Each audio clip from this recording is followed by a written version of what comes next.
BJP জেলা সভাপতিদের নাম ঘোষণা। 25 জেলা সভাপতির নাম ঘোষণা বিজেপির। বিধায়কদের জেলা সভাপতি পদ থেকে অব্যাহতি।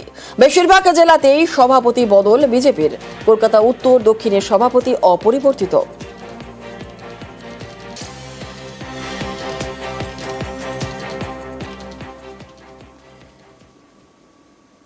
ভবানীপুর চ্যালেঞ্জের পাল্টা নন্দীগ্রাম চ্যালেঞ্জ। বুধবার শুভেন্দুর ভবানীপুর চ্যালেঞ্জ, গতকাল পাল্টা নন্দীগ্রাম চ্যালেঞ্জ কল্যাণের। বড় বড় কথা, আপনাকে ভবানীপুরে হারাবো, আরো 5 বছর হারার যন্ত্রণা বয়ে বেড়াতে হবে। আপনি লোকসভা ভোটে আমার এলাকায় দাপিয়ে বেরিয়েছেন, তারপরেও 16টা বিধানসভার 15টাতে কাঁথি তমলুকে গোহারান হেরেছেন।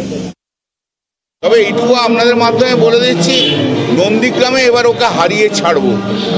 আর ওর এমএলএ হিসেবে ডিউরেশন মাত্র 1 বছর, তারপরে রাস্তায় ঘুরে বেড়াবে। শুভেন্দুর বিরুদ্ধে আইনি পদক্ষেপ চান সৌগত। শুভেন্দুর চ্যাংদোলা মন্তব্যের রাজনৈতিক তরজার, এবার আইনি পদক্ষেপ চেয়ে সরব সৌগত রায়। কেন আদালত স্বতঃপ্রণোদিত মামলা করছে না? শুভেন্দুর মন্তব্যে বিতর্কে প্রশ্ন তৃণমূল সাংসদের। আগে কি বলেছিলেন বিরোধী দলনেতা, শোনাবো। বিমান ব্যানার্জিকে, মমতা ব্যানার্জিকে হারাবো, আর ওদের দলের যে কটা মুসলমান এমএলএ জিতে আসবে, বিজেপি সরকারে আসবে, চ্যাংদোলা করে তুলে রাস্তায় ফেলবো। পশ্চিমবাংলায় এত সচেতন মানুষ আছেন, কেউ মামলা করছেন না কেন? হাইকোর্টই বা সুও মোটোর এই বক্তব্য নিয়ে একটা মামলা করছেন না কেন? এই কথাটা তো সবচেয়ে বিপজ্জনক। আমার মনে হয় যে হাইকোর্টে, সুপ্রিম কোর্টে কারুর একটা এই ব্যাপারে সুও মোটো মামলা করা উচিত। এরকম কথা ভারতবর্ষের সংবিধান মেনে ভারতবর্ষে বলা যেতে পারে না। দিনহাটার বাজারে আগুন, চৌরাহাট বাজারে পুড়ে ছাই প্রায় 18টি দোকান। ঘটনাস্থলে দমকলে 3টি ইঞ্জিন। আরো একবার আপনাদের যে ছবি দেখাচ্ছি, দিনহাটার বাজারে আগুন, চৌরাহাট বাজারে পুড়ে ছাই প্রায় 18টি দোকান। ঘটনাস্থলে দমকলে 3টি ইঞ্জিন। দিনহাটার বাজারে আগুন, চৌরাহাট বাজারে পুড়ে ছাই প্রায় 18টি দোকান। দমকলের 3টি ইঞ্জিন ঘটনাস্থলে পৌঁছায়। কিভাবেই আগুন লাগলো? দিনহাটার বাজারে পরপর 18টি দোকানে পুড়ে ছাই। দিনহাটার বাজারে আগুন, চৌরাহাট বাজারে পুড়ে ছাই প্রায় 18টি দোকান। দমকলের 3টি ইঞ্জিন ঘটনাস্থলে পৌঁছায়, আগুন নেভানোর প্রক্রিয়া চালায়।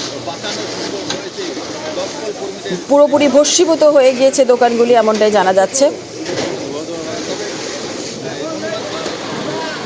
কিভাবে এই আগুন লাগলো, কি পরিস্থিতি বা রয়েছে, কখন আগুন লাগলো, আপডেট নেব। শুভঙ্কর আমাদের সঙ্গে রয়েছেন, আমাদের প্রতিনিধি শুভঙ্কর। যে ছবি আমরা দেখছি দিনহাটার যে বাজারে আগুন লেগেছে, কিভাবে আগুন লাগলো, কি পরিস্থিতি এখন রয়েছে? দেখো, তোমাকে জানিয়ে রাখি, দিনহাটার চৌরাহাট বাজার, এটি একটি কোচবিহার জেলার অন্যতম বড় বাজার। সেই বড় বাজারে এদিন ভোর রাত আগুন লাগে এবং আগুন লাগার খবর পেয়ে প্রথমে দিনহাটা থেকে দমকলের 1টি ইঞ্জিন আসে, তারপরে পরবর্তীতে কোচবিহার এবং মাথাভাঙা থেকে আরো 2টো ইঞ্জিন, সব মিলিয়ে 3টি ইঞ্জিন কাজ করছে। এবং ইতিমধ্যেই যেটা জানা যাচ্ছে, 15 থেকে 18টি দোকান ভস্মীভূত হয়েছে। এদের মধ্যে 10টি দোকান সম্পূর্ণরূপে ভস্মীভূত হয়েছে। দমকলে আগুন লাগার কারণ এখনো পর্যন্ত জানা যায়নি, তবে দমকল কর্মীদের প্রাথমিক তদন্তে অনুমান যে শর্ট সার্কিট থেকে আগুন লেগে থাকতে পারে। এই দোকানগুলোর মধ্যে অধিকাংশই পেঁয়াজ রসুন অর্থাৎ সবজির পাইকারি দোকান ছিল, পাশাপাশি ফাস্টফুডের দোকান রয়েছে। খবর পেয়ে ঘটনাস্থলে ছুটে এসেছেন উত্তরবঙ্গ উন্নয়ন মন্ত্রী উদয়ন গুহ। দমকলের ইঞ্জিন, দমকল কর্মীরা এখন আগুন নেভানোর কাজ চালিয়ে যাচ্ছে। বেশ, ধন্যবাদ।